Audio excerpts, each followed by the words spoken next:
pa maingay itong purifier namin ah. Umaga pa lang ngayon. 11 na. 17. Ang ibig sabihin niyan is better air for you. 17 sa moderate. Normally kasi nasa ano to eh, color green. Kaya makita nyo maingay oh. Pagkagising daw ni Leslie, nandito sa red. Alamin nga natin mamaya paglabas ko. Guys, labas tayo. Check natin kung anong nangyayari. What? Ba't ganito? Parang ano ah. Ang oras pala ngayon is 12:30. 12:30 ng tanghali oh. Pero yung panahon natin, madilim. Madilim siya. Parang yung sky is parang yellow. Ang madilim. Kita nyo ba yan?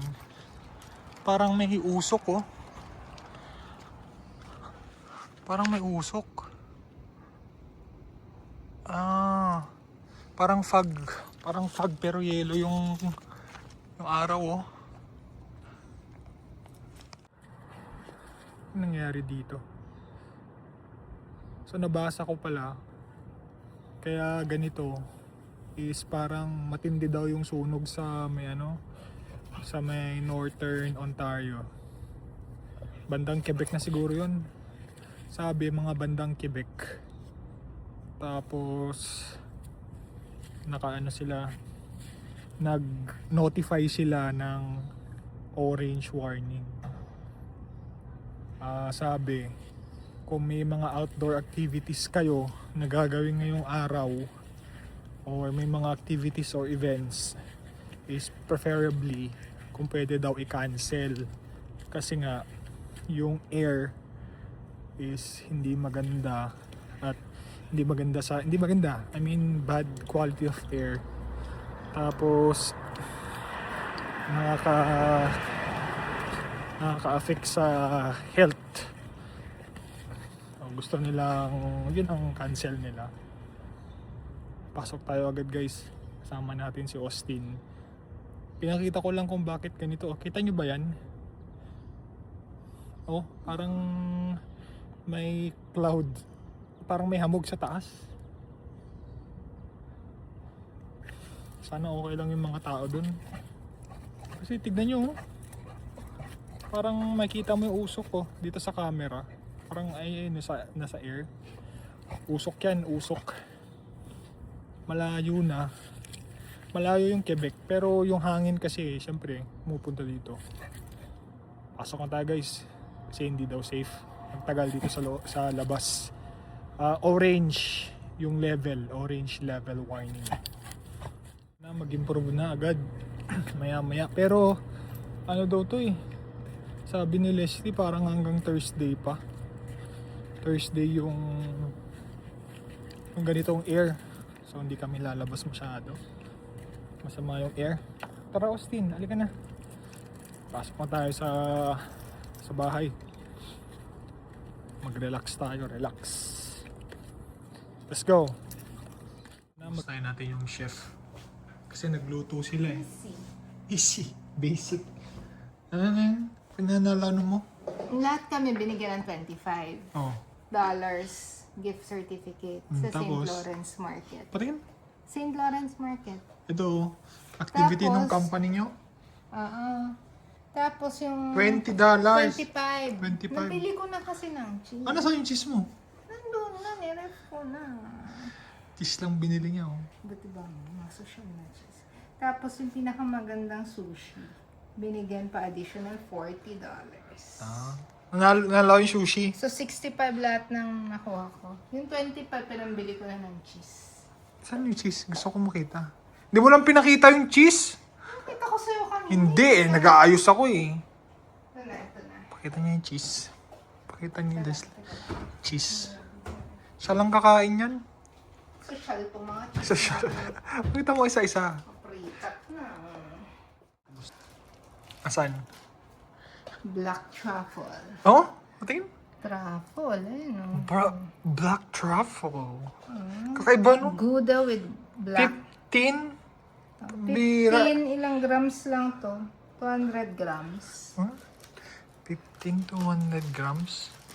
Black. Anong lasa niya? Parehas lang. Keso lang yan. Basta. Pero kakaiba, may ano siya. Diba na Oh, alam next. mo, nag-winery tayo. Sasarap ng mga cheese. Oh, ano yan? Ito, mild Gouda. Mild Gouda. Lactose free. Pwede si Austin yata dito. Ay, wag na. Wag na ipapang. $8. Okay. Oh, Ito, next. Brie Brie? with truffles. Ba't ba may truffles? Soft cheese. Mahal kasi ang ulit. truffles. Mahal yung So, truffles. $25 tong tatlo.